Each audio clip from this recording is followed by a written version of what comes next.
These are the series of food we made this Easter. I traveled to the village to spend the Easter holiday with my family. Prepared our Easter food the village way, and we also made our local dish, Oba. As you can see, we are spicing up the chicken in a local frying pan.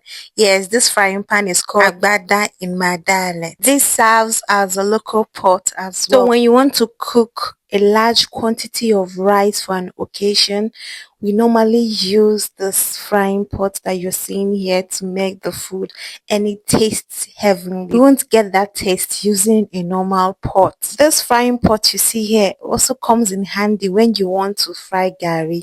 Yes, we use it to fry our gari, and it makes it crispy, dry and tasty. Since we are using this frying pot is a lot bigger, so we won't be using a gas to make the food, rather we'll be using firewood. Yes, the typical village way. That's the way we are going to make our Easter dish. So this is my elder sister doing her thing. Yeah, so we all came home, my elder sister and her kids.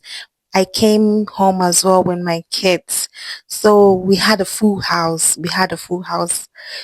So this is her doing her thing, garnishing the chicken, adding some yummy things, some tasty things. She got to spice it up, so that the chicken will be tasty and yummy.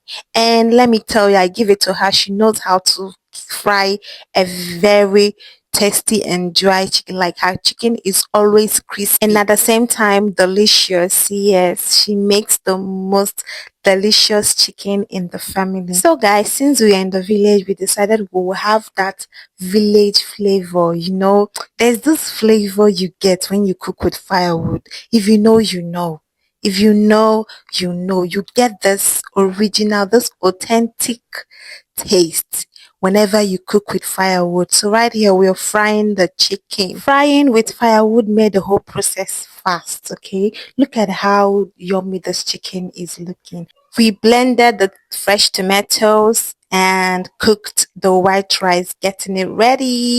So right here we're washing the meat. This meat, a bit more. We are going to use it to prepare the delicious oba. Now this is oba.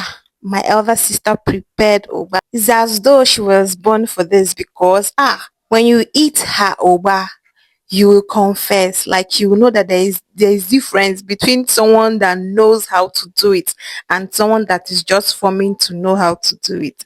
Me, I don't know. Me, I'm still learning from her. She's the one teaching me how to prepare it. Thanks for watching.